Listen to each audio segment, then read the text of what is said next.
অনেক বড় প্রশ্ন জাস্ট সংক্ষেপে পড়া ট্রাই করছে। আমি জানি না কি প্রশ্ন আছে, যদি আমার সাধ্যের ভিতরে হয় I will try to answer of this question inshallah.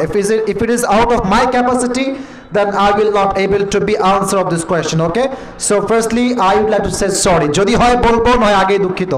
আচ্ছা, শুরু করছি। আসসালামু আলাইকুম হুজুর। ওয়ালাইকুম আসসালাম। লেখা খুবই ছোট রে ভাই।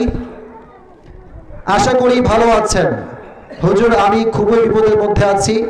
আমার বাড়ি কিশোরগঞ্জ সদর। আমি একটা মেয়েকে খুব ভালোবাসতাম। মেয়েটির বাড়ি গাজীপুর জেলা জয়দেবপুর লালমাটিয়া। মেয়েটি একজন কি লিখেছে এটা, সৌদি না কি লিখেছে? আচ্ছা আচ্ছা, মেয়েটি একটু ভালো, তাই সে মেয়ের কথায় বিশ্বাস করে পরিবারের অমতে তাকে বিয়ে করেছে। এখন সে লিখেছে, কিন্তু আমাদের বিয়ের 3 দিন পরে তার পরিবারের লোকজন এসে মেয়েটিকে আমার কাছ থেকে নিয়ে যায়। মেয়েটি বাড়িতে গিয়ে আমার সাথে আর যোগাযোগ করেনি।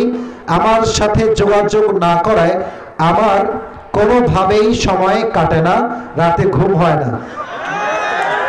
তারপর আমি তাবলীগে চলে যাই। এত রিয়াকশন দেওয়া যাবে না, আগে শুনতে দাও, আগে বুঝতে দাও। আচ্ছা, চিল্লায় সে গিয়েছিল। চিল্লা শেষ করে এসে আমি শুনতে পাই মেয়েটির বিয়ে দিয়ে দিয়েছে। লাউ ঠেলা, এটা অনেক কষ্টের কথা রে ভাই।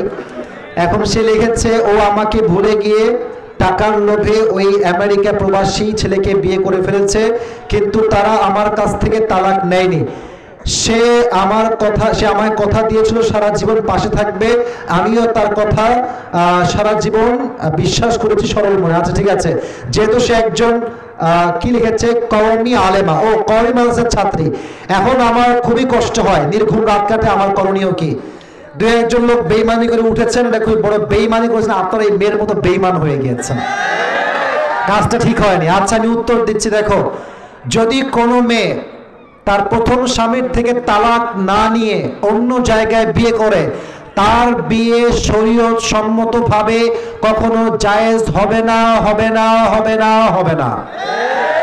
প্রথমে তার স্বামীর থেকে পরিপূর্ণ তালাক নিতে হবে। যদি স্বামী তালাক না দেয়, খোলা তালাক যে শরীয়তের বিধানটা আছে, এটা মুফতিদের থেকে নিয়ম করে সিস্টেম বুঝে স্বামীর থেকে তালাক নিতে হবে। স্বামী যখন তালাক দিয়ে দিবে, ইদ্দত আছে। ইদ্দত যখন পালন হয়ে যাবে, ইদ্দত হচ্ছে 3টা মাসিক বা 3টা পিরিয়ড, 3টা হায়েজ। যখন তার শেষ হবে, তখন তার সময় শেষ হবে, তখন সে আরেক পুরুষকে বিয়ে করতে পারবে। বাট যদি সে তার স্বামীর থেকে তালাক না নেয় অথবা তালাক নিয়ে তার ইদ্দতকে পালন না করে, সেই মেয়ের বিয়ে কখনো জায়েজ হতে পারে না। ঠিক কিনা বলো যুবক ভাই? দ্বিতীয় কথা, অনেক মেয়েরা শুধুমাত্র টাকার লোভে চরিত্রবান যুবককে রিজেক্ট করে টাকাকে পর্যন্ত বিয়ে করে ফেলে আজকাল। এটা বড় অন্যায় কাজ আমার বোনরা, মাথায় রাখবেন। আজকে আপনি টাকার পেছনে দৌড়াবেন, তা কিন্তু আজীবন সুখের জন্য হবে না। চরিত্র যার ভালো, তার সঙ্গে আপনি আজীবন সুখে থাকবেন। ঠিক কিনা বলো যুবক ভাই? আল্লাহ প্রত্যেকটা মেয়েকে চরিত্রবান যুবককে বিয়ে করার তৌফিক দান করুন। সকলে পড়ে আমিন। আর যে যুবক খুব কষ্টে আছো, আমার ছাইড়া গেছে, আমি ছায়া খাইছি, এইসব ভাবার কোনো টাইম নাই। একটা গেছে তো কি হয়েছে, আর 10টা ব্যাটার অপশন তোমার জন্য রেখে দিয়েছে। ঠিক কিনা বলো? কাউকে নিয়ে ভাবার কোনো টাইম নাই। আমার কথা একটা, যদি আমি যোগ্যতা সম্পূর্ণ হতে পারি, আমার জন্য আল্লাহর এই তল্লাতে মেয়ের কোনো অভাব হবে না। ঠিক কিনা বলো? আল্লাহ যুবককে বোঝার তৌফিক দান করুন। সকলে পড়া আমিন। দুরূদ শরীফ পড়ুন। আল্লাহুম্মা সাল্লি আলা মুহাম্মাদ ওয়া আলা আলি মুহাম্মাদ কামা সাল্লাইতা আলা ইব্রাহিম ওয়া আলা আলি ইব্রাহিম। পরীক্ষার্থীরা আছে, দোয়া চেয়েছে, সবার দোয়া থাকবে ইনশাআল্লাহ। আর কেউ দোয়ার সময় ডান বাম করবেন না ভাইজান। মেম্বার সাহেব, অনেকে সবার জন্য দোয়া করবো। আচ্ছা ঠিক আছে। আলহামদুলিল্লাহি রাব্বিল আলামিন।